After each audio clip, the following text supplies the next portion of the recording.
How are you guys doing? Oops. Hello, guys. Now it's better, right? Cool, perfect.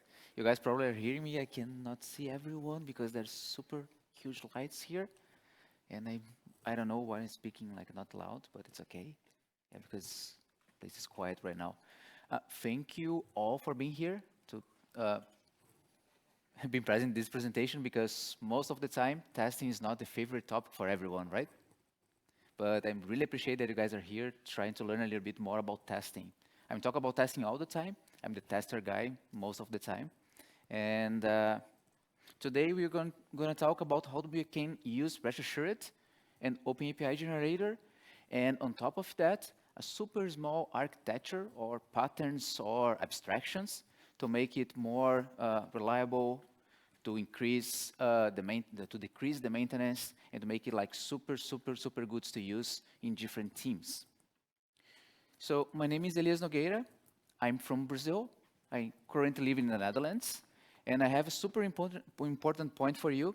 This picture that I have here, it was taken 2020 in Kyiv in Ukraine.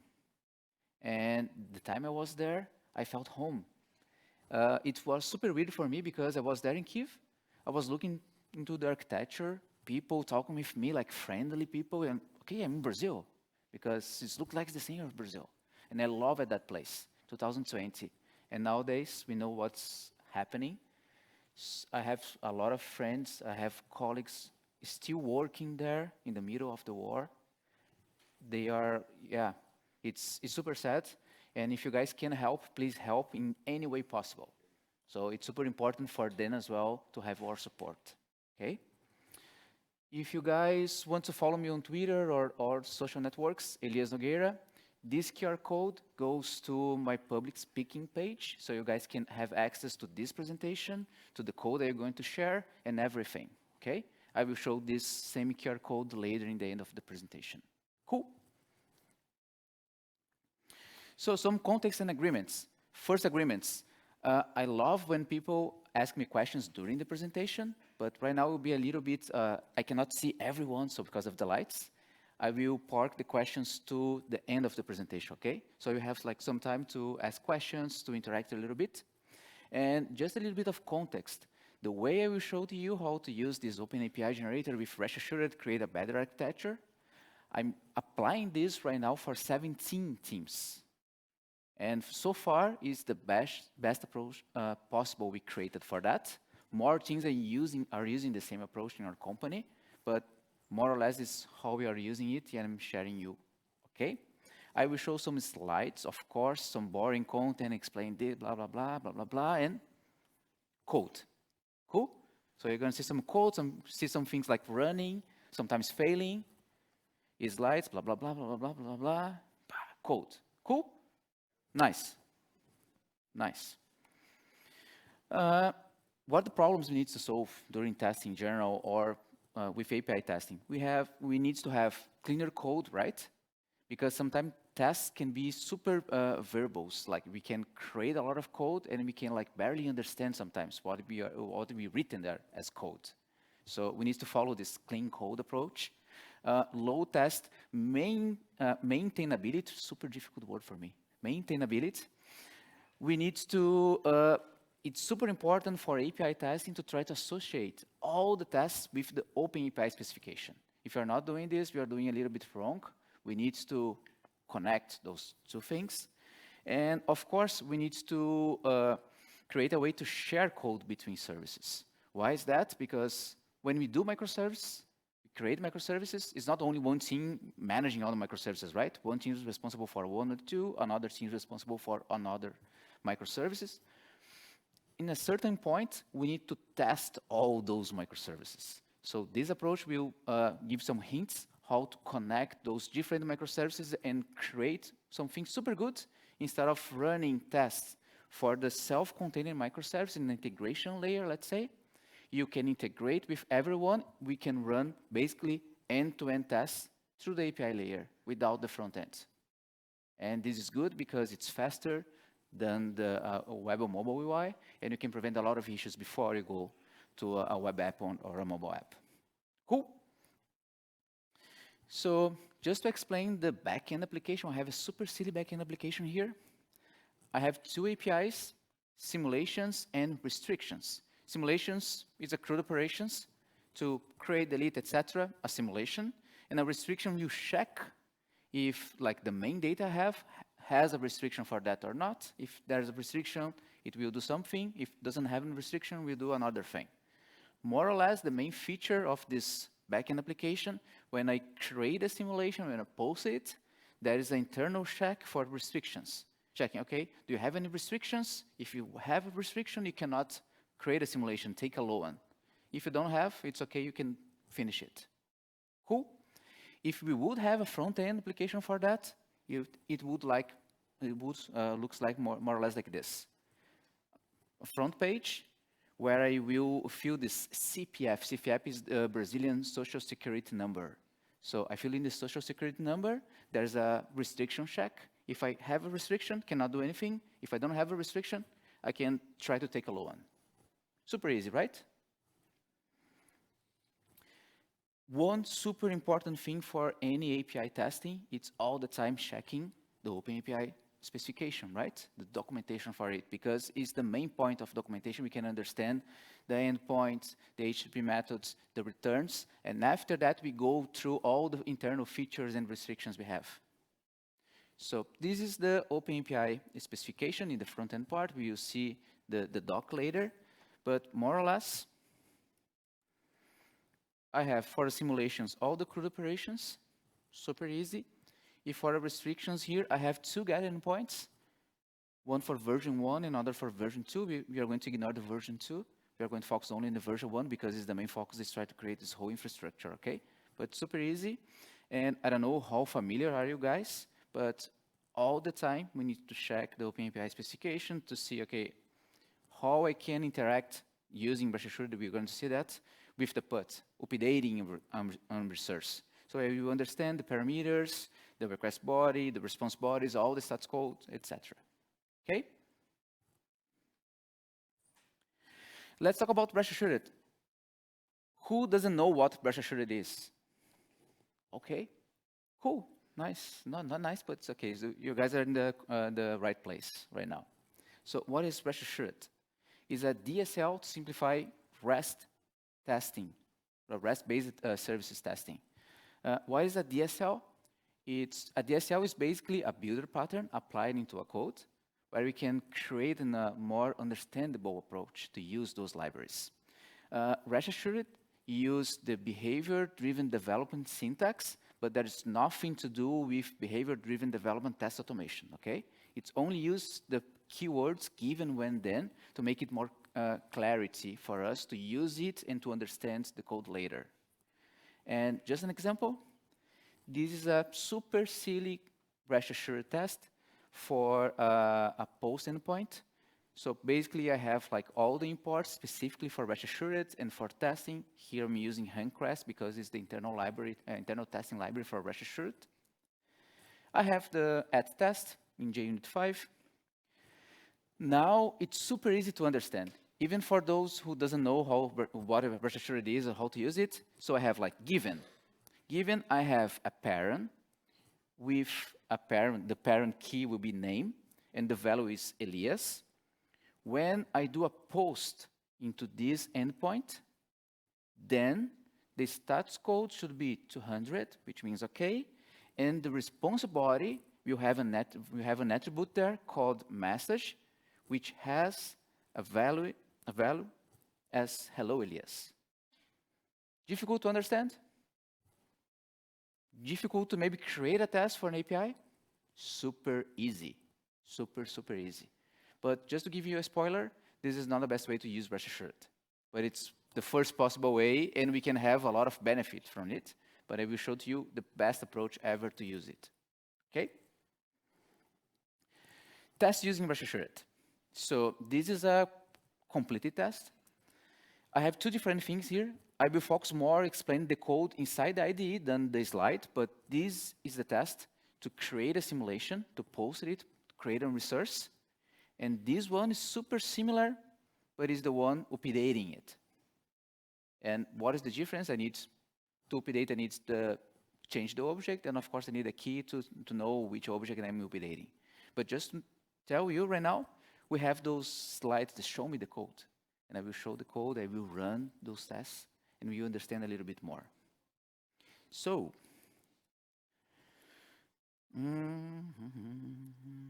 here, I have a lot of tests, but here. Yes, I have a lot of different tests, but I will focus on the creation just to explain to you a little bit more. So what I'm doing here, basically, using Rest-Assured in a normal way, I have a simulation object that is a model that has a builder pattern applied. So I'm filling in with data, name, CPF, email, all the required data for it. But how I can know this required data? It's a post for simulations, right? If I go to OpenAPI spec for the post, I can see a parameter is required, which is the response body, and it's an object, a JSON object with those attributes.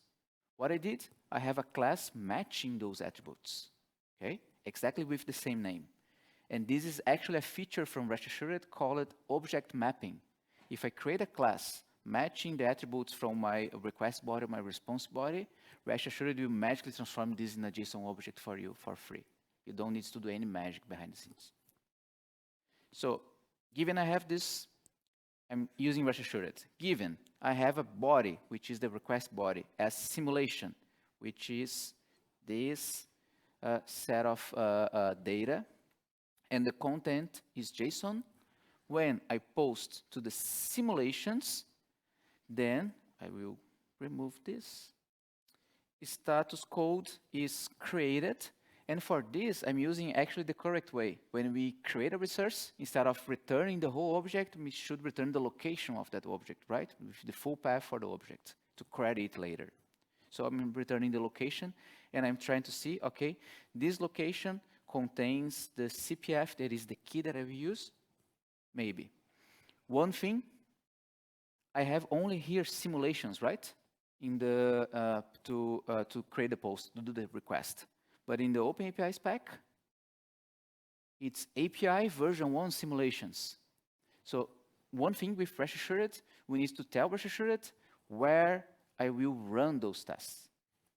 For that, it's super common to create something we call a base test class approach. We have a class which will configure or pointing anything, and this class should be abstract, not be instantiated. Will be only inherited to that test. And here it's called base API configuration. And I have here the basic pointings for Rest-Assured. The base URI, that localhost, base path, API version 1. Base path is all the time the base path for the API itself. And if we see here in the spec, everything is /API/version 1. Okay? And of course the port. And I have few configurations here for Rest-Assured. I won't like focus on this, but I have few configurations here that can apply. So this can be shared with all the tests. So I don't need to repeat myself adding the same thing over and over again in the tests. Okay. In the test again, super easy. If I run this, let's run just to see the result. By the way, I'm running the backend application behind the scenes. And wow, error. It's not supposed to have an error, but let's see what's happening. Okay, let's see what is super cool. I have here the request and response. So I have post to the request. I have the data I'm sending. And it returned at 422. So unprocessable entity, no, it's conflict, unprocessable entity, I don't remember. But there's an error here, amount. Amount must be equal or greater than 1,000. But it's weird, right? Because just added, let's add exactly this just to make it pass. Don't do this like, just a presentation, okay? Don't do this, okay, let's do the easy fix. Succeed, just to show you, this is the return. This is the location that is being returned, okay? So the full path for that simulation, so I can query it. I can create a GET request and just double check if it's like everything is, all the data is there is correct. Difficult to understand, test with Rest-Assured? Easy, right? Super, super easy. Nice.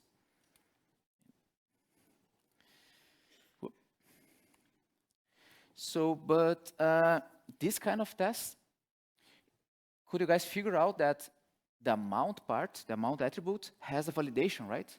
That, okay, it should be more than 1K. And testing-wise, I will create different test case for only that thing, right? Below the default value and upper that value. And between. It's a boundary analysis, right, for testing. So this testing for creating a simulation is not only one test, just to create one. It will be split in several tests. And when I have several tests with the same thing, what is sometimes a bad practice? We do code duplication. And I can try to overcome this with a lot of things. We will see one.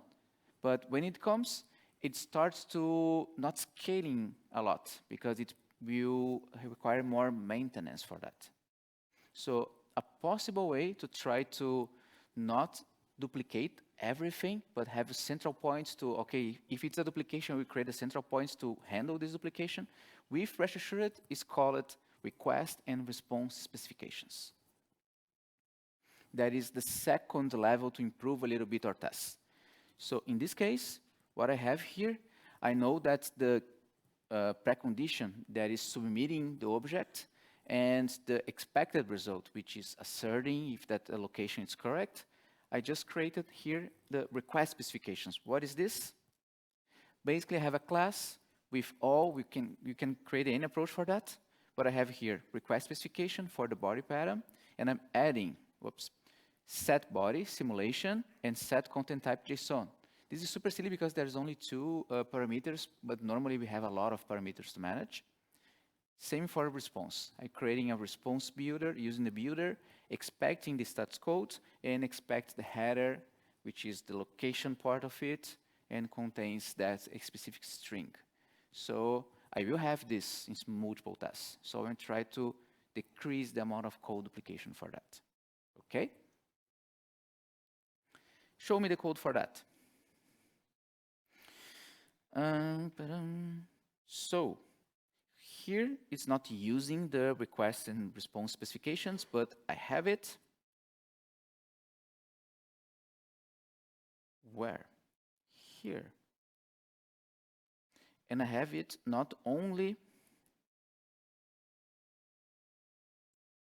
but I have for everything. So CPF param, that will be super easy, super common because I should query the social security number, the body parameter, body and parameter, body assertion, because I do assertions in the objects. I won't explain this, but you guys can check it out later. So just to avoid the duplication for it and other things. What I'm doing here basically with this feature from Rest-Assured, I have this request spec builder that can, those specifications, request and response, are more or less templates. So I can pre-configure my request and my response with some data inside. All the preconditions and post conditions.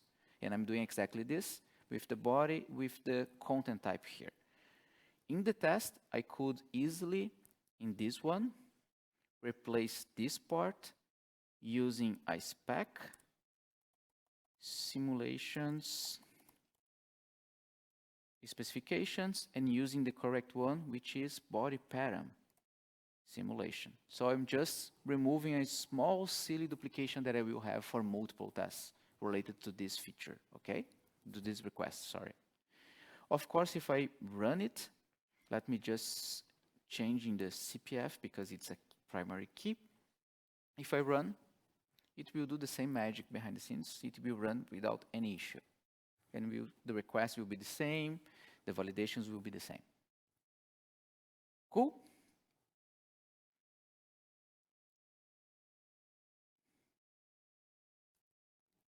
What is the problem with this whole usage of Rest-Assured? This given mundane will be everywhere. And after a while, in the code, everything in the code will be okay. We can understand, but we need to focus and, okay, stop here. When I get simulations, then status code is okay, and body has size 2. It's easy to understand, right? But we can make it more readable. And the problem is there will be a lot of duplication. Here I have a path param, right, in a given part. Where I have more here, probably. Yeah. Here I have another path param, same thing. And I will duplicate a lot of code. It is still okay, but we can improve this approach. So what we can do, now we can try to, one important thing that I was telling you before, we are not even connecting somehow the OpenAPI specification with this test, right? We are just like checking the OpenAPI spec and just adding the correct data, the HTTP method and the path for it. So we are going to work a little bit with the OpenAPI spec. This is just a super short example of the OpenAPI spec. It's for the restriction part. I have the restriction, I'm giving the operation, the parameters, the schema, the response, with the object that I should return, which is a message version 1, with the 2 different responses, 200 or 404, etc., etc. So normally, as developers, we create, for me, the best approach, instead of creating inside the application and using tags, using annotations inside the code, is to create this file, and based on the OpenAPI spec, we can generate the clients, we can generate all the necessary code. Because if we have a consumer that will consume this OpenAPI spec, they will do the same. So we need to make sure I'm using the same way they are using. For the OpenAPI spec, we are going to use it to start to generating everything that I need. How is it possible? So, for example, one classic example. When I do a get in the restrictions, if I have a restriction, there is a message being returned here, and this message is a model, actually. If I see in the schema part, I can see message version 1, and this object has message attribute. And if I scroll down a little bit, I can see all the schemas, all the classes that I need to match or create on my side to match this, even the request body or response body. So message version 1, version 2, simulation, validation, etc. Super silly one, I have only 4. Probably you guys have like thousands of classes here. And creating thousands of classes every time, not every time, but like one by one when you are creating a new project, is super painful and time consuming. So what we're going to do, we will download the spec from somewhere. Why download? You can attach to your project, you can do this, but I'm with the approach, we need to download because we need to know a specific version that we need to use to just maintain the compatibility. So you guys can go directly to the repo based on a tag, a branch, anything, and download it.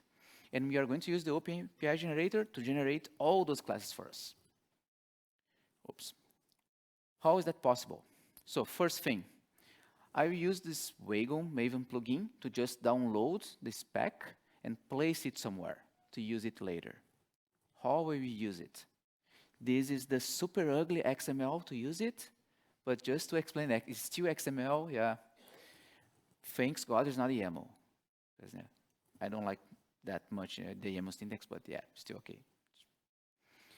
We must have an ID for the execution, should be unique. Why? Because I can download multiple OpenAPI specs to use in my project. I have the internal goal, would be download single. I will download only one file. I have the phase that will be triggered during the Maven lifecycle, which is generated source, that basically the first lifecycle for Maven, which is compile and on. And I need to place the URL, complete URL of that file. Okay? Super easy, right? It's super verbose, it's a super huge XML, but it's easy to understand. And of course, I need to place it in some directory. How we can do this? I already have here in the code. Oops. XML. Here. It's exactly the same thing that I was showing to you guys in the slides. The difference, now I have the full path for the file, okay? And when it's running, at least in the generated source Maven lifecycle, it will download this file to the target folder to OpenAPI specs. So let's see if it will work. I will run, not this one, not this one. What's happening? Where is my terminal? No, no, no. Here's my terminal.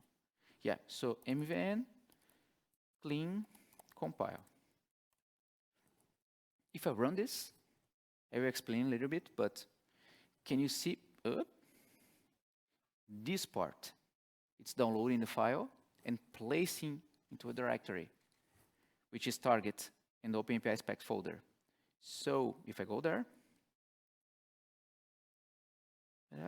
target, it should have OpenAPI spec folder, and it's here, the full OpenAPI specification for it. Okay, and needs to show the OpenAPI spec itself. Cool. First part, I need the OpenAPI spec if I don't have it in my project. Second thing, I will now use the OpenAPI spec to generate one of the most important things we normally use, the client API, to consume it, right? And all the classes that I know that will be returned or I need to do a request or a validated response. What we're going to do, more or less, we're going to look at this specification folder. We're going to define the main, the API, and the invoker package. We are going to tell this OpenAPI generator, I can generate based on different frameworks. It has, like, let's say, a plugin for Rest-Assured. So you generate with the whole infrastructure for Rest-Assured. And we just add a serialization library because we need to tell, okay, Rest-Assured, during this object serialization, we are going to use Jackson, JSON, or any other library. There's some supported ones. But this is other super ugly JSON file to configure this. So it's super easy as well. An ID, unique ID. The goal is during the generation phase. The phase internally will be generated resource. Input spec will be that folder that I downloaded. Invoker package is to separate all the internal classes generated by the OpenAPI spec. So I'm just splitting in a different package. The API one and the model one. I'm telling that the generator will be Java. I could generate the API test, but I will show to you that it's a super bad idea. And I'm using Rest-Assured and Rest-Assured as the library and Jackson as the serialization library, okay? Code. If I see again, my POM XML, I have the same thing. Exactly the same thing, but just the difference, I'm setting the package that I will create. When I run, I already run with mvn clean compile. It will generate everything. And this everything will be basically in generated source and project with that invoker, that is the internals for the OpenAPI generator, the models. Remember the models that I have in OpenAPI spec in that session, message version 1, version 2, simulation, validation here, and the clients, okay? Auto-generated test. Remember, we have the option to auto-generate test. Why it's a bad idea?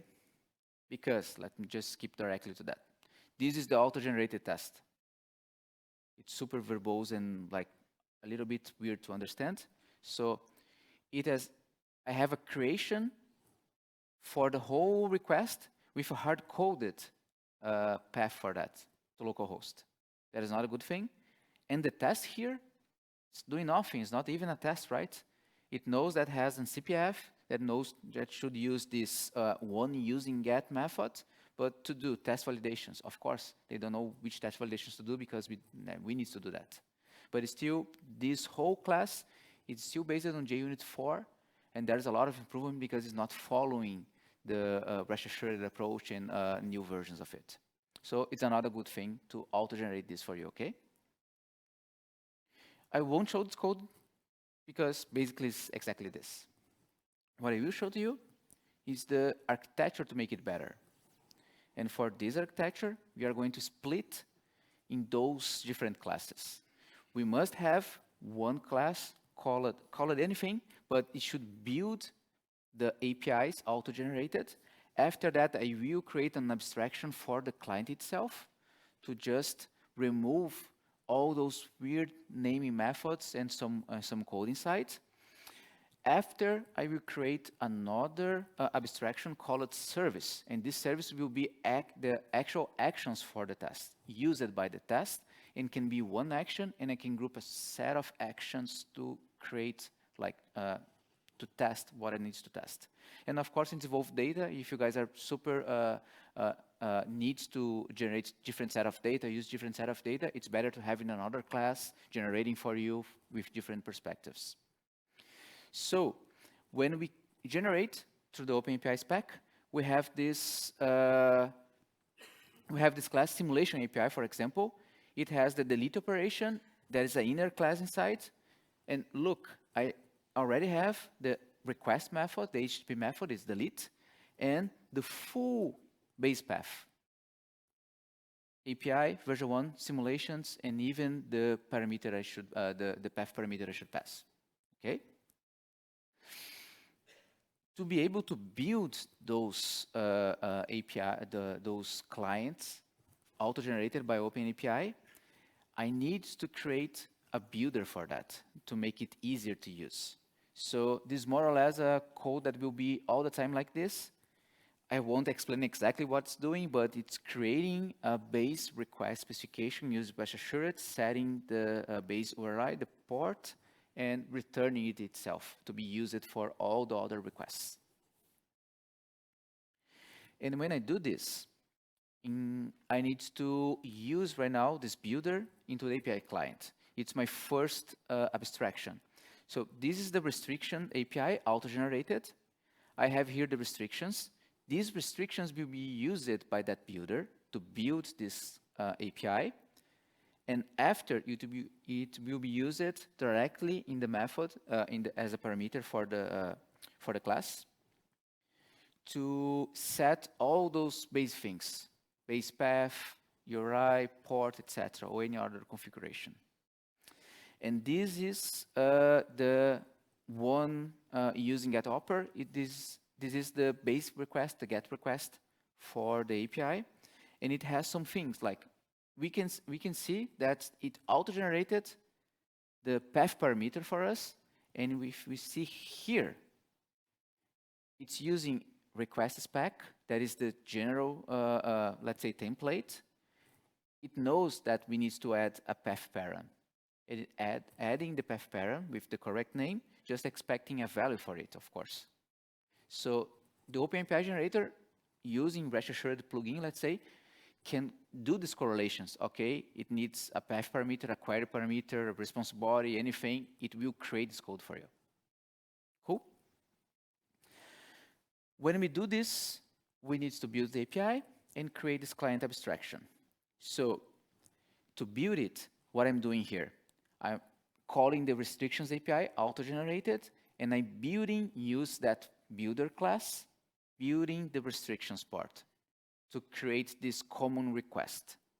And after that, what I'm doing here, creating a method with a better naming, because normally I would use this restrictions API .one using get, blah, blah, blah, blah, blah, blah, blah, blah, blah. Instead of using this piece of code in my test, I just created an abstraction, a method, call it query CPF, passing it the value as a parameter, and using this whole code here to make it more understandable, readable, etc. Okay? So the code for it.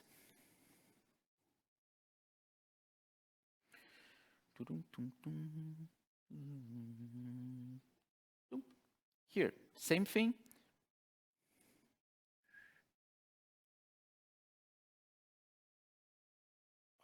Yeah. As I told you before, I could use exactly this on my tests, on my abstractions, but this is really weird to understand, right? And in the end, I will tell you why we do normally this client abstraction. at the end it will make more sense. And of course, if I have more methods, I will create a public response, other methods with anything, and I use return, restrictions API, any other thing that I have, like version 2, we'll do the same thing over and over again. But this is super like verbose, okay? Let me remove this.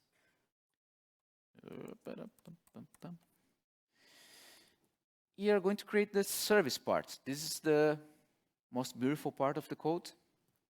What we'll do, we will use the client, and here, if you guys notice, the return is a response, is a generic response. So I'm telling it will return something, but I don't know what we're going to return. So name it as, matching it internally as a response class. But it will return something like real. And when we do it, now the service abstraction, I have the client here, instantiating the client to be able to use it. And for example, I have the same method name. I could create a different method name, but I'm using the client, right? So query CPF, then status code should be not found for the delete. But here, if I have some restrictions, I know that I will return a message, right? And based on the API, again, if I have the message, it will be this. It has a class that is the same of this schema that will be auto-generated by the OpenAPI spec. And I know that I should use this message version 1, and of course get the message to assert it later. But here, what I'm removing all the given. I have the then part for Rest-Assured, but I adding it as a better method naming, let's say. When I need to use it, let me show the test itself. Yeah. So this is the test using Rest-Assured, the raw Rest-Assured, like even when then. This is the same test using those two abstractions. Which one is better to understand in your guys' perspective? In the second one, I'm focused on the second line. I'm creating the instance for the service, and now I'm saying, okay, restriction the API service, query CPF without restrictions with this number, a message, response body will be returned, matching it with this message version 1 class, and I will assert that the message.getMessage contains that CPF. And I can create a lot of different tests with the same thing, but if I need to change a parameter, to change just one step, I have a centralized points to do it, instead of finding search, finding replace everything because of the given when then syntax, okay?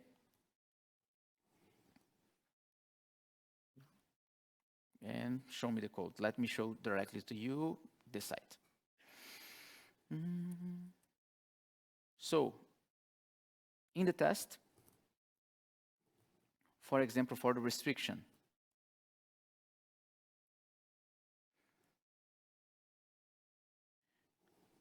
the same test should return restriction. Now I already have the instance for the API service here.